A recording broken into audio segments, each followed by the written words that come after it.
A 28-year-old man from Saguenay, 200 kilometers north of Quebec City, was found right here in Montreal's Rosemont overnight with his finger and toe cut off after a possible kidnapping linked to drug trafficking. In Quebec, the Hells Angels were the undisputed kings of the underworld.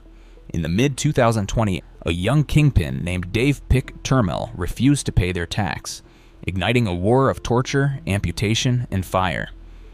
Turmel became Canada's most wanted fugitive, running his criminal empire from Europe. But his luck ran out when a collaborator traded his location in a Roman apartment for a $250,000 reward. This is the story of the Blood Family Mafia's brutal rise, the $1 million bounty on its leader's head, and Turmel's inevitable fall. The rise of the Ice Pick, a declaration of war. Born across the river from Quebec City, Dave Turmel's life was defined by violence from a young age. By the time he was 18, his path was set. An attempted murder charge led to a 3-year prison sentence, and it was inside those walls that he earned the chilling nickname Ice Pick. Guards caught him armed with a homemade shank, an improvised ice pick, a weapon reflecting his cold, cutting nature. Each term behind bars only sharpened his edge, strengthening his reputation on the street. Upon his release, Turmel stepped up to lead the Blood Family Mafia, BFM, a street gang that grew from local hustlers into one of the province's most feared crews. While the BFM initially operated in the shadow of the Hells Angels, Turmel harbored a defiant ambition. By 2023, with backing from elements of Montreal's Sicilian mob, Turmel consolidated smaller gangs and made a seismic announcement. The BFM would no longer pay the Angels 10% drug tax. This was not a simple business dispute. It was a declaration of war and a direct challenge to the decades-long biker authority. Turmel saw the Angels as old kings of a fading empire. When the Angels, desperate to avoid an all-out bloodbath, offered a historic truce, control over his own hometown territory, and an exemption from the tax, Turmel's response was as simple as it was explosive. He told the messengers, "Fuck that." He wasn't interested in compromise or permission slips. He would operate on his own terms, making it clear to the underworld that the rules had changed, weaponizing fear, torture, and amputations. The war that followed was unlike anything Quebec had seen since the 1990s biker conflict. But what truly set the Blood Family Mafia apart was their method of enforcement. Turmel's gang weaponized fear, moving far beyond traditional beatings and shootings. They adopted tactics previously associated with Mexican cartels, transforming their violence into a calculated, barbaric brand that was spread for maximum effect. The focus shifted from simple murder to prolonged, painful torture used to extract confessions, information, and unwavering loyalty. The evidence was chilling. In one instance, a 28-year-old man, possibly a drug dealer linked to the conflict, was discovered in Montreal with his finger and toe cut off. This was a warning delivered with surgical precision.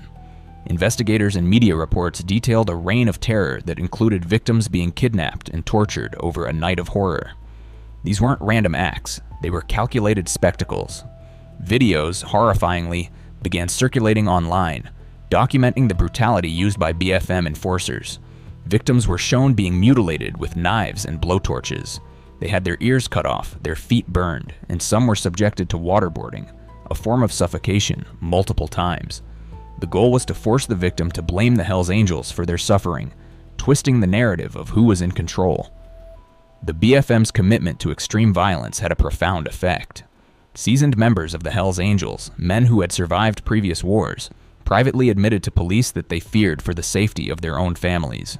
The traditional enforcers of the underworld were suddenly victims of the new king's relentless, calculated brutality. The BFM's name spread fast, a ruthless, untouchable force willing to commit any barbarity to seize control of the lucrative drug trade in eastern Quebec. The scope of Intimidation, the Outlaw's retaliation. Turmel's war machine didn't rely solely on personal torture. It utilized widespread intimidation to dismantle the Angels' infrastructure. When Turmel found a GPS tracker on his SUV, a clear threat to his life, he didn't hide. He retaliated by having gunmen spray bullets into the home of a rival connected to the Angels. The attacks quickly escalated to a level of calculated destruction. Properties and businesses tied to the Hells Angels were targeted in a systematic campaign of arson. Warehouses, a massage parlor, and even a strip club connected to the bikers all went up in flames, crippling their financial network and humiliating the Angels publicly. The bikers, trapped in a difficult strategic bind, retaliate and risk a prolonged, costly gang war that would send their senior members back to jail on conspiracy charges, or do nothing and watch their reputation crumble, were paralyzed. The conflict reached a flashpoint with the gruesome discovery of a 14-year-old BFM affiliate's burnt and dismembered corpse near a rival Red Devils clubhouse. This act of extreme violence and apparent biker retaliation forced the Hells Angels old guard, including founding fathers, to convene an emergency meeting to debate how to deal with the unprecedented threat from Turmel's young, fearless gang. The old world was reeling from the shock tactics of the new. The inevitable fall. Consequence in a Roman prison. Despite the $1 million bounty placed on his head by the bikers, Dave Turmel successfully dodged Canadian authorities, Interpol, and the RCMP for over 600 days. He was a shadow king, leading the BFM from afar, first in Portugal and then in Italy, still directing operations and controlling the drug trade in Quebec from thousands of miles away. But the price tag on his head proved irresistible to one of his own. On March 27, 2025, Turmel's run came to an end in the neighborhoods of Rome. Acting on intelligence provided by a collaborator seeking the $250,000 reward, Italian state police officers raided a short-term rental apartment where the fugitive was hiding. Taken by surprise, Turmel initially tried to barricade himself inside. He eventually surrendered, offering the police a fake passport, a final act of defiance that failed to mask his true identity. Authorities seized drugs, multiple SIM cards, and a ledger containing coded figures, proving he was still pulling the strings from his Italian exile. Turmel, the leader who had challenged an empire and established a brand of terror through dismemberment and fire, was locked away in Rome's Regina Coeli prison, awaiting extradition back to Canada to face charges including drug trafficking, conspiracy, and armed assault. His fate is now determined not by his own brutal code, but by the slow, grinding machinery of international law, with his return to Canadian soil postponed as of the summer of 2025. For Dave Turmel, incarceration did not mean peace. His brutal legacy ensures that the war he started simply shifts location. Just as the old Hells Angels faced their ultimate test behind prison walls, the BFM's violence has followed its members inside. Reports from Quebec jails confirm that BFM affiliates are now being targeted and tortured in retaliation or as part of the gang's own internal purges. One cooperator, Maxim Mahu, was found in his cell so badly beaten that guards could barely recognize him, having suffered multiple fractures, including broken fingers.